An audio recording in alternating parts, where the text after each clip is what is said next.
ಕಲಬುರಗಿ ನಗರದ ಜನರಿಗೆ ನಮಸ್ಕಾರ. ದಿನಾಂಕ 7/5/2026 ಐಟಿಎಂಎಸ್ ವ್ಯವಸ್ಥೆ ಜಾರಿಗೆ ಬಂದದ್ದು. ಅಂದಿನಿಂದ ನಗರದಲ್ಲಿ ಐಟಿಎಂಎಸ್ ವ್ಯವಸ್ಥೆ ಕಾರ್ಯನಿರ್ವಹಿಸ್ತಾ ಇದ್ದು, ಇಂಟೆಲಿಜೆಂಟ್ ಟ್ರಾಫಿಕ್ ಮ್ಯಾನೇಜ್ಮೆಂಟ್ ಸಿಸ್ಟಮ್. ಇದು ನಗರದ ಪ್ರಮುಖ ಸಂಚಾರ ನಿಯಮಗಳನ್ನ ಉಲ್ಲಂಘಿಸಿದ್ದಲ್ಲಿ ವಾಹನ ಸವಾರರ ಫೋಟೋಗಳನ್ನು ಸ್ವಯಂಚಾಲಿತವಾಗಿ ಸೆರೆಹಿಡಿದು ದಂಡದ ರಸೀದಿಗಳನ್ನು ಸಂಬಂಧಪಟ್ಟ ವಾಹನದ ಮಾಲೀಕರಿಗೆ ಕಳುಹಿಸುವ ವ್ಯವಸ್ಥೆ ಒಳಗೊಂಡಿರುತ್ತದೆ.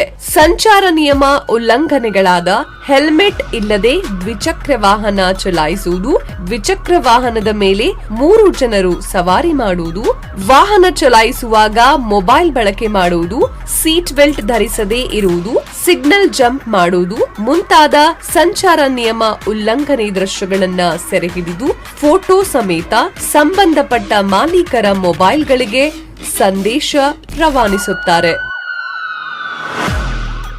ಅಲ್ಲದೆ ಅಪರಾಧಿಕ ಹಿನ್ನೆಲೆ ಉಳ್ಳವರು ಕ್ಯಾಮೆರಾ ಮುಂದೆ ತಿರುಗಾಡಿದ್ದಲ್ಲಿ ಸಂಬಂಧಿಸಿದ ಠಾಣಾಧಿಕಾರಿಗೆ ಮಾಹಿತಿ ರವಾನಿಸುತ್ತದೆ.